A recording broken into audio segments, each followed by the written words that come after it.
This is Mick Foley. This is Harley Race. This is Shelton Benjamin. This is Mr. Wonderful Paul Orndorff. This is the Monster Abyss. And this is Daniel Bryan. This is JBL, and you're watching the MWF. Be there live.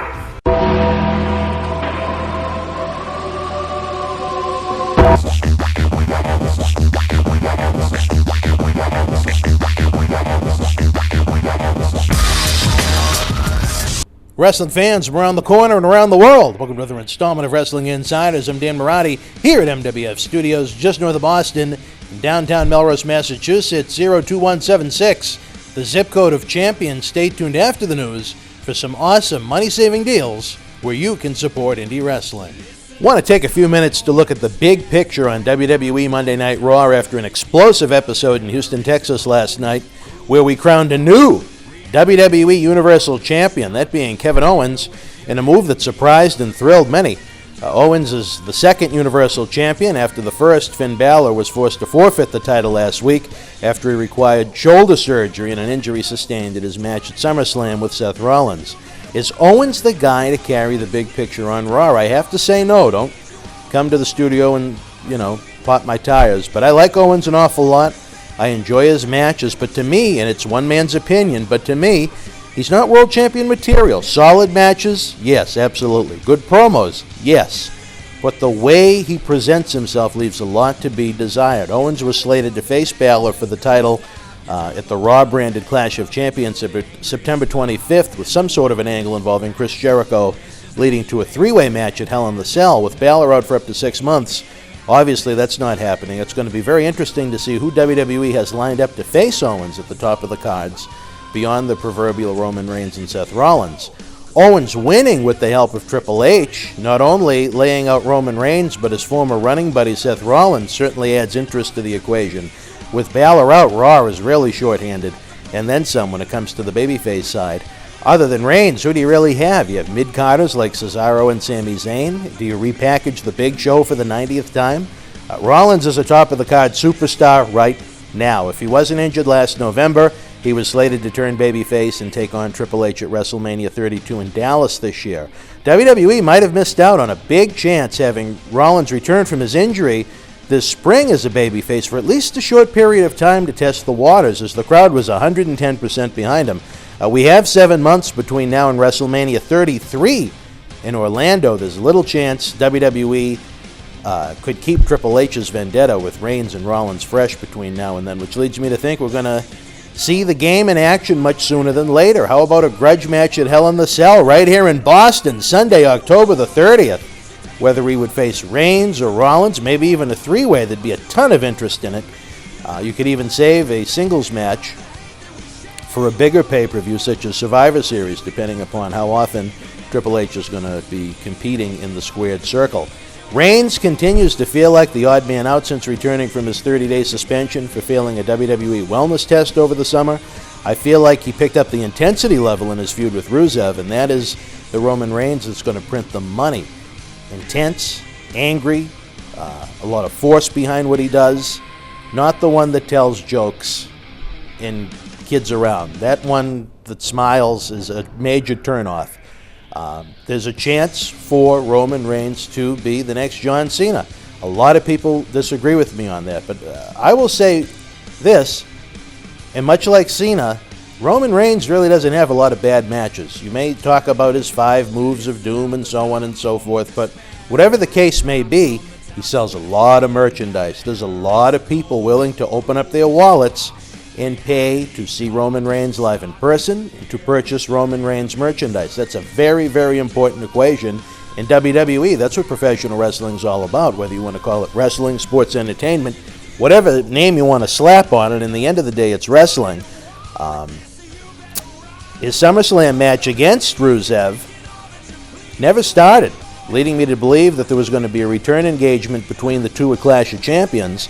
After last night's Raw, you'd have to think Roman Reigns himself is going to be focused on Triple H and, to a lesser extent, Rollins and Owens going into next week's Raw, I believe in Kansas City. Where that leaves the Reigns-Rusev feud remains to be seen, but I really think there's a lot more miles to it. Rusev has really brought out a great side of the Roman Reigns character, and I hope there's going to be more of it.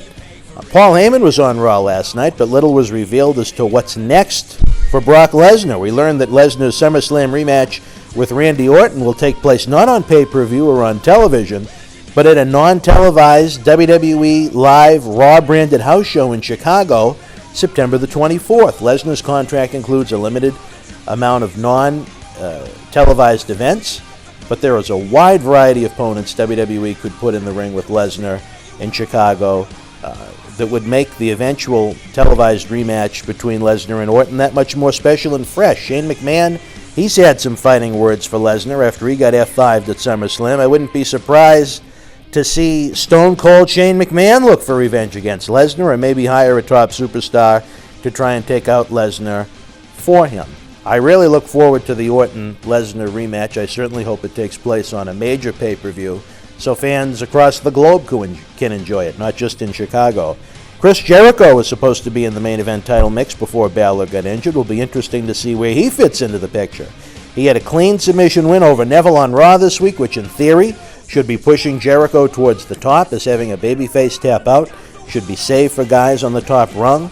Jericho is going to be heavily involved in his music next year. It's going to be interesting to see how this chapter of Jericho's WWE career ends. That leads me to have a quick comment or two about Finn Balor, the Demon King, the man that became the first WWE Universal Champion at SummerSlam, the real-life Fergal Devitt that competed here in the Millennium Wrestling Federation, one of the elite professional wrestlers in the world, and an all-around great guy. We had some fun when he was here in the MWF before he began his first tour of New Japan Pro Wrestling.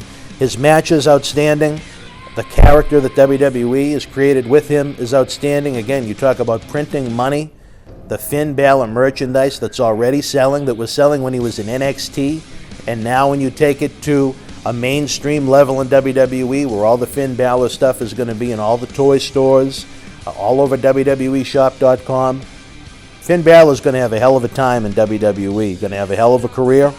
I hope he comes back 110% healthy so he can show the world what he does, and that is be one of the best professional wrestlers to step into a ring.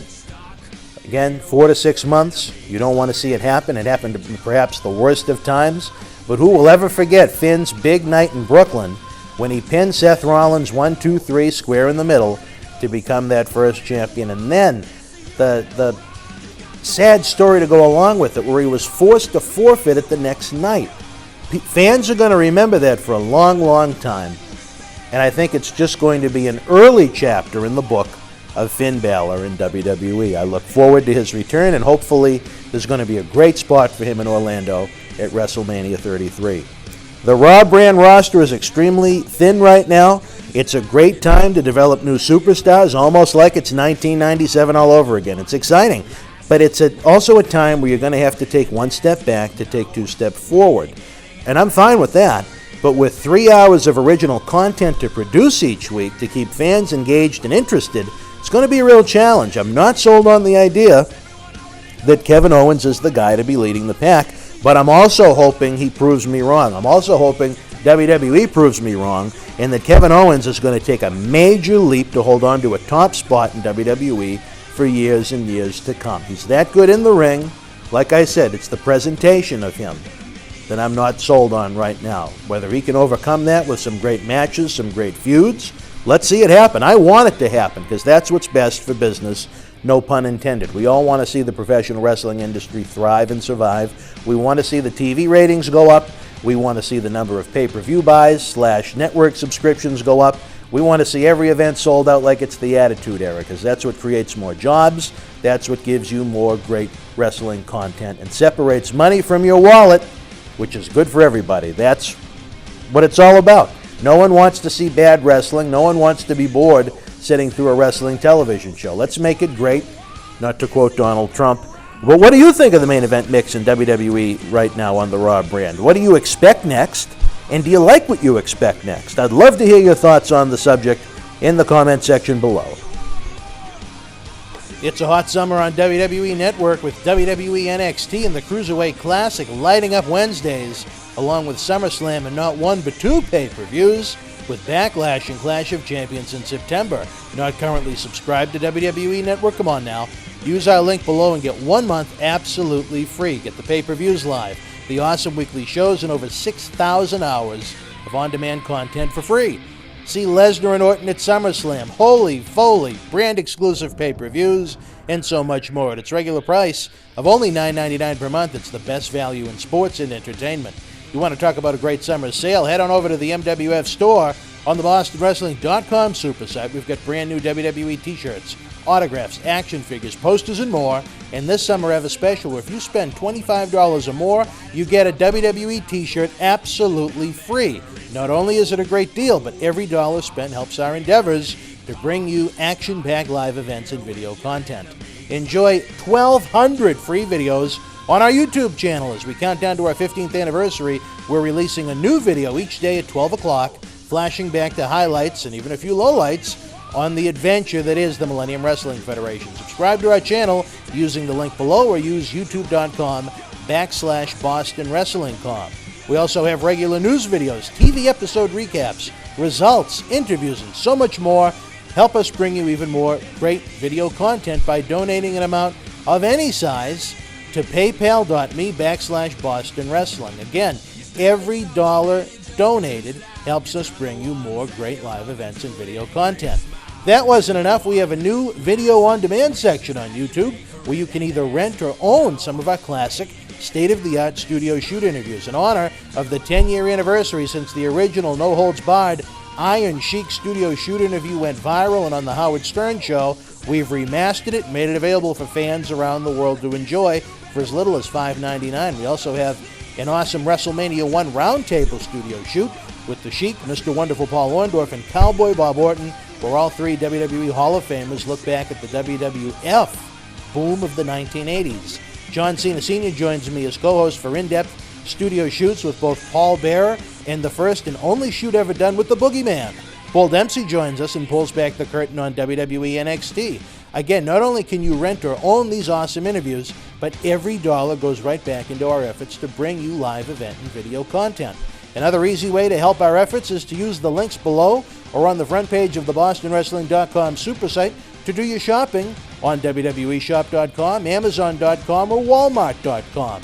If you make a purchase on any of those websites, wrestling-related stuff or not, we get a tiny kickback, and best of all, your cost doesn't increase 1 cent. Hey, Christmas is going to be here before you know it. Please keep us in mind, as again, every purchase made helps support indie wrestling. Last but not least, have a free ride on me with our friends at Uber. That's right, if you've never used Uber before, get a free ride up to $20 on the house to try out their great service. Forget about overpriced taxi cabs. Uber service is great. The cars are clean. The drivers are some interesting folks. Use the link below and see for yourself. I tried Uber for the first time last October in New York City for the WWE Madison Square Garden event, and I've used it regularly ever since. You won't regret it. Running out of time here, folks, as we approach our 15th anniversary. Don't miss a day on the BostonWrestling.com super site, as you never know what's going on in our world. Like us on Facebook.com/MWF Action. Follow us on Twitter at MWF2001. And again, subscribe for free to our YouTube channel at youtube.com/BostonWrestlingCom. Until we speak again, folks, you and yours, be well.